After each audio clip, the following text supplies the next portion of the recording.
Thank you. Hi, it's a pleasure being here. And this is, to a certain degree, going to be a total geekism, so hold tight. I tried to kind of boil that down to the core essence on how to shape the narrative with data and how to use data to shape the narrative about data, because I think we're in a time where our approach to data and how we build our society on the basis of data, way beyond communication, is to be negotiated as well. So I try to kind of give you a two-folded approach. The one thing would be learning about data capabilities and what data can do to inform communication. The other one would really be the European approach on data and how we treat that and how that could actually contribute to European competitiveness. All of you might know that the German presidency next year, amongst other topics, will focus on the European healthcare data strategy. So this is kind of the jump-off point. I'm in the interesting situation of actually supporting the process of writing the paper on that.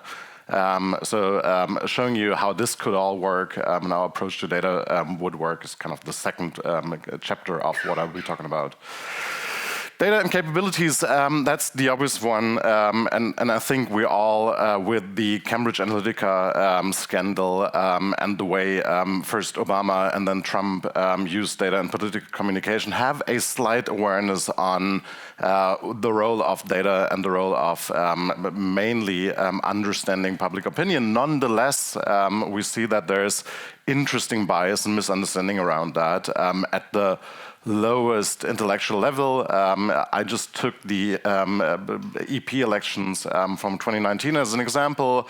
The broad discussion on public media was that election would mainly be won on migration and other dominating topics. What we learned kind of analyzing the data points after that is basically the truth is something really different.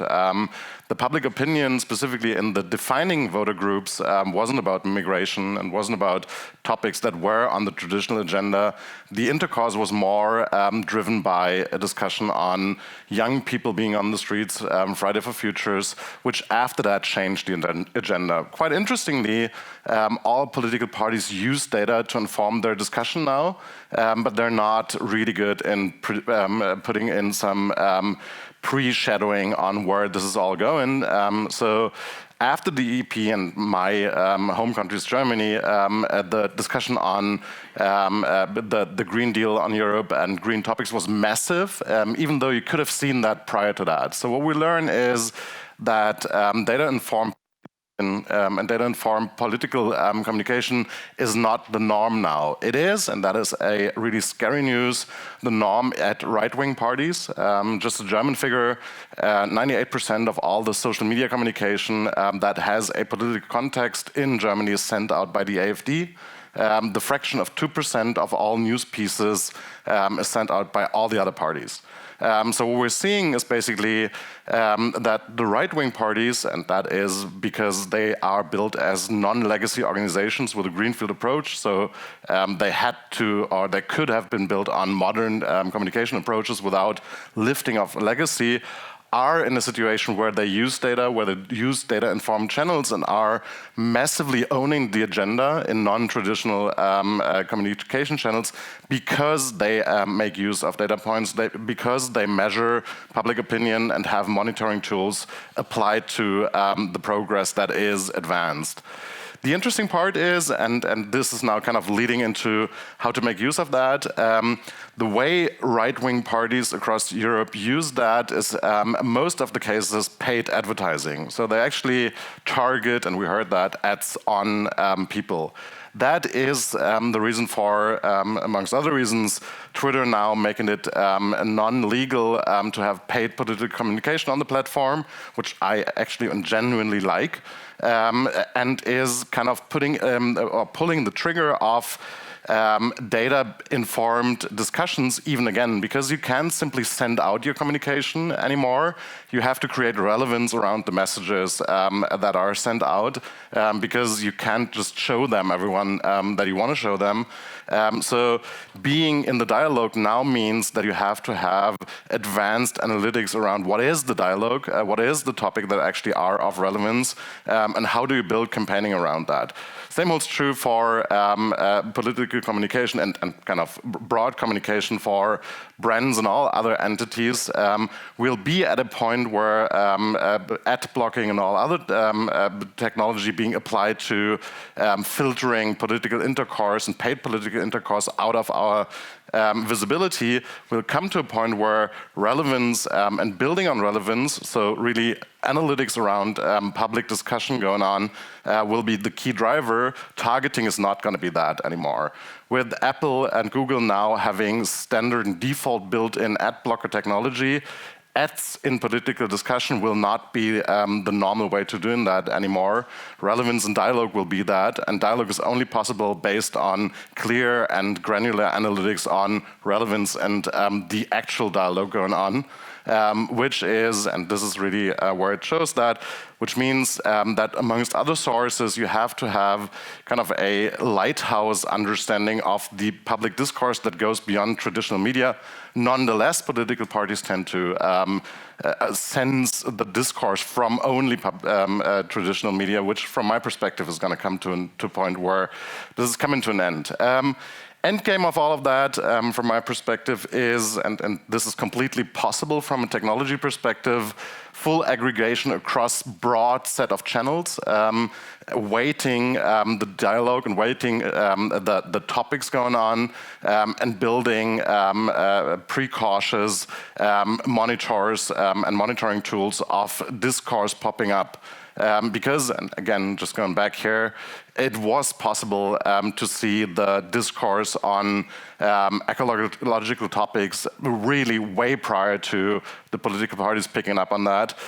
They simply did not use the right tools. Prerequisites for that, quite obviously, is technology being used and applied to that. We heard that measuring everything is going to be the new normal.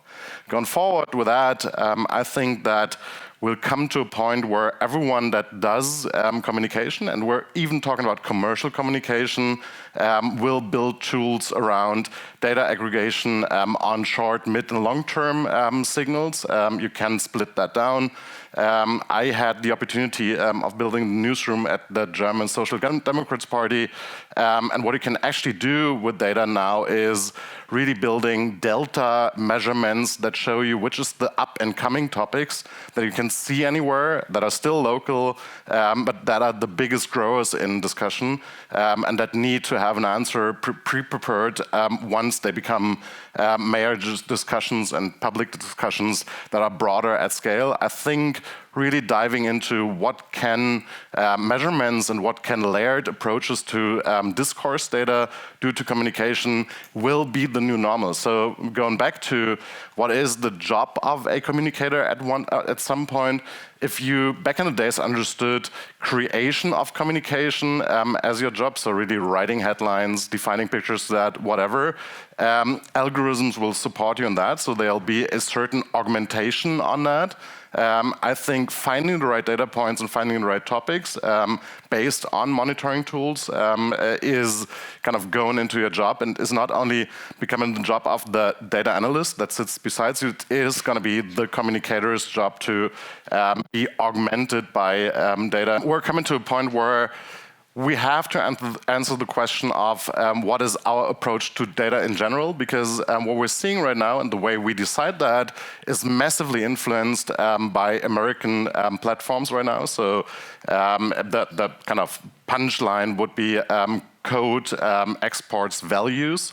So Facebook has the values of the developer built within.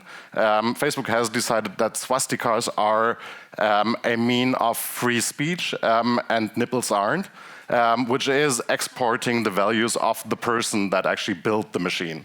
And I think amongst a lot of the problems that we're seeing with public communication on social media going forward, most of the reasons for that is we don't own the platforms where what's wrong and what's right, as has been decided.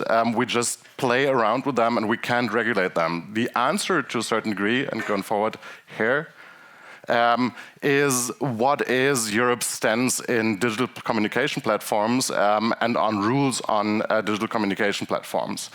Looking into the approaches that we see and that we use, I would now call the US approach surveillance capitalism, and that is highly polarized, and you could disagree. But actually, with the commercialization of data and personal data and access to people, they made surveillance capitalism the thing going on, surveying people and making markets out of that. We see the social scoring and control approach out of China coming into Europe right now, with first steps of payment systems and soon to come communication platforms as well. And we are in a situation where we simply don't have control because we don't have competitiveness around any communication platform that uses data as a source to be informing communication. So we're lacking control of all of that. Basically, my talk in the first half was determined by the question of how to cope on American platforms, if you just boil that down, and how to cope with rules that are made in California. And the reason we have to do that is we don't have platforms made in Europe at all. So for me, the common age really is an age about the question that goes like, if we understand ourselves as a value-based democracy across the board, why don't we build products and communication platforms that reflect our values? Why aren't we the ones that build a privacy-induced Facebook, privacy-induced WhatsApp and stuff like that? I don't know if some of you saw that. The WASPO just wrote an article on Europe now being the exporter of regulation. The bad thing about exporting regulations is no one pays you for that. You're just informing the Facebooks and Twitters of this world about values. We need to productize our values and we need to build communication platforms that are based on the values that we're sitting on. Because what we're now seeing is platform and communication tools are being pushed through by market dynamics, and the market dynamic is going against us. So if we just prolong the development in communication platforms in digital communication, we'll always just cope with rules that haven't been set up by us and try to find ways to navigate on platforms that do not exactly reflect our values. And I don't want to speak about possible WeChat launches that come to Europe. That is going to change the game massively because we don't even know whether on the endpoint of the data sets that we're using there is a corporation or a government that is using the data in a totally different way than Facebook would use that. So for me, the core question really is, what is Europe's stance on that, and what is a narrative around productizing our values in a digital world where values are codified in basically software code. So what are we building that reflects our values, that allows people to have decentralized data approaches, which, by the way, is part of the concept that we're thinking about in health data now. So how could data just be at and with the person that created the data and be aggregated the moment you use something? What is our data agenda in order to codify our values? I think that thinking about openness of data, so inclusion around data and not commercialization is important on one side of the things. Ethical values and non-biased data sets and algorithms for me is quite important. So having inclusiveness built into algorithms. And the last one is collaboration. So how do we open up data in order to build open ecosystems that allow for value creation rather than value lockdown, like we see that on the Amazons and Facebooks of this world? Because basically all of the communication platforms that we're using are centralizing and monopolizing data points that we are creating, which is going to come to a point where we're just losing more control than we already lost control. And let me just use the clicker here once again. Oh, there's, yeah. So going back to that, I think endgame is really if we want to influence the discourse that we're seeing right now, the right-wing discourse, that is 98% of all the discourse on social media, we have to find a future-looking narrative for Europe. And the future-looking narrative for me in a digital and technology-induced age has to be around privacy, has to be around data and data-driven industries. So for me, you as communication people working with data are the ones that have to demand a new regime for how we cope with data and how we use data in a positive and human way, where we're seeing that the commercialized and monopolized platforms are actually now using data against us. Thank you.